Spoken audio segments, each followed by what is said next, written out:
Congressman Brian Babin, thank you for joining us on the Capitol Report again. Great to be with you, Steve.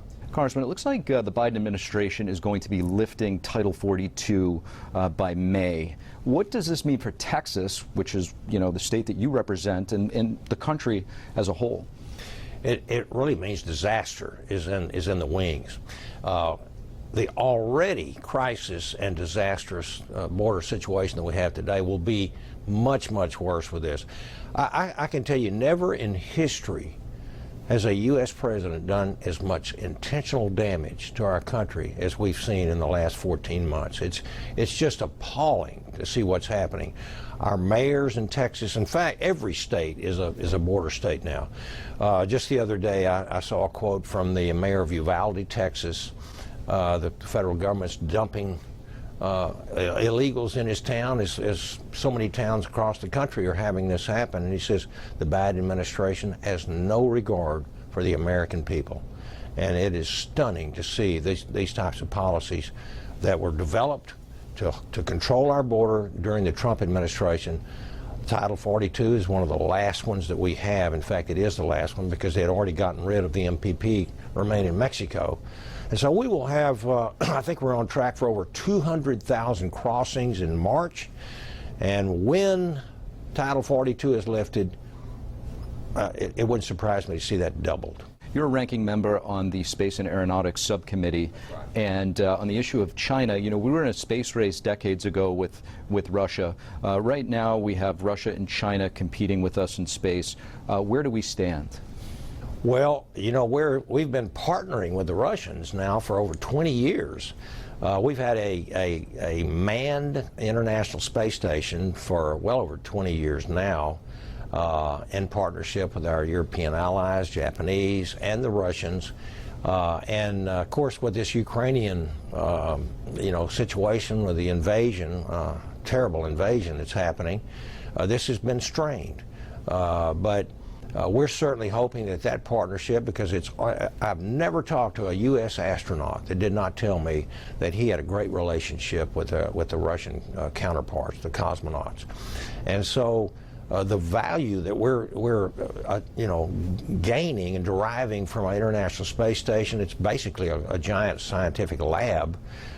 We certainly hope we can continue that.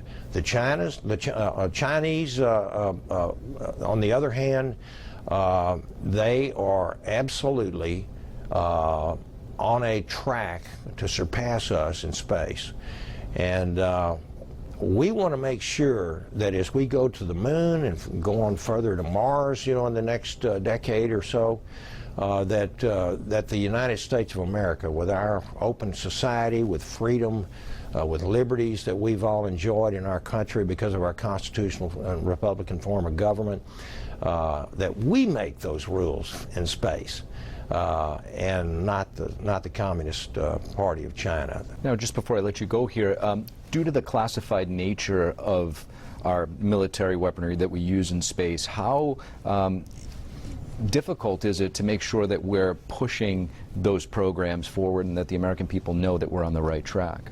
This is one of the functions and missions of NASA, and that is to educate the public, to encourage young people to go into STEM studies. We need engineers and physicists and people that will go into our space industry. And we have a civil space. I am the ranking member of the Subcommittee on Space and Aeronautics, and NASA is has a civil function, not Department of Defense. But I will say this, that all of the developments that we have on our civil side enhance the warfighting domain for Americans on our defense side. And we haven't pushed defense into the realm of space. It has been the Chinese and it's been the Russians.